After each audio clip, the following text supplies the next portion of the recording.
Hello everybody and welcome back to the Fortress of Solitude. Today we're going to be checking out Kneel Before Zod issue 2 by Joe Casey and Dan McDade. Zod prepares for war this issue as he learns the Khund are planning on an invasion with their full forces to take his secret weapon. I am surprised that Casey took us to this point so early on in the series, as the story beats here, like setting up an army to combat an invasion force and getting ready for a big war, usually happens, a little bit later down the line, a couple more issues in. But it makes sense to jump right into this as Zod's rule is examined thoroughly this issue through his preparation of war. I'm impressed with how well Zod is being kept as a villain, especially as nowadays villains are always given that arc that turns them either into a unlikely hero or they are more relaxed anti-hero type of villain where they're still a villain but every now and then they'll do something actually good, something heroic. But Joe doubles down on Zod's villainy, opening the issue with some pretty brutal torture of a Khund prisoner of war. Despite torture, enslaving the people of the planet, and preparations for war being made, Zod's rule is still called into question again, this time by his own wife, who, like their son Law in the last issue, begins to see Zod has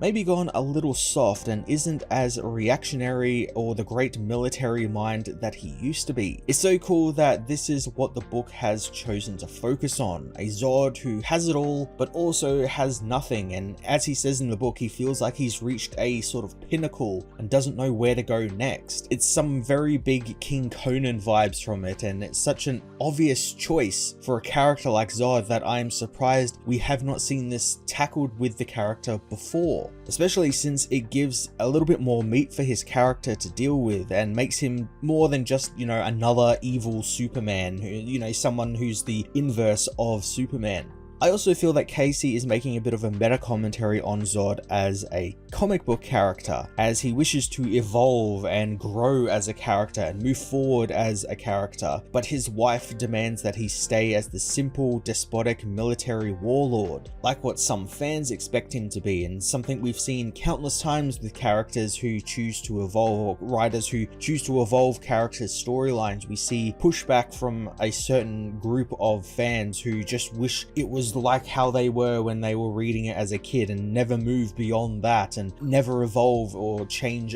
some aspect of the character. The interesting thing is that Joe also gives both sides a lot of credence. Zod does want to change and he thinks that if he can change, it would be better for his rule and will be able to evolve his rule into something even better than what he had assumed. But then we also have Ursa, who thinks that he should start acting more militaristic like the man she married in the beginning.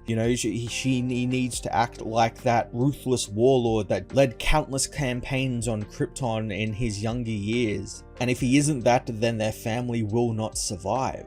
Zod and Ursa's fights come to a head halfway through the issue when Ursa actually attacks her husband and demands that he return to these militaristic ways, at least in the public eye, while she takes over as the actual ruler of New Kandor behind closed doors. This is another really interesting thing because I like the idea that Zod has now become the thing he feared the most, a man of inaction, and someone who is just there to deliver a rousing speech to rally the troops, but really he's just nothing more than a mouthpiece for Ursa. It's such an interesting character dynamic between these two characters, especially because we've never really actually gotten much of their relationship outside of their appearances whenever they come and fight Superman or something like that. It was never really fully explored, and I like that Joe is giving them the opportunity to explore that this issue. And I like the idea that Ursa would eventually betray Zod. It kind of makes sense for her character, a character who is just obsessed with power and making something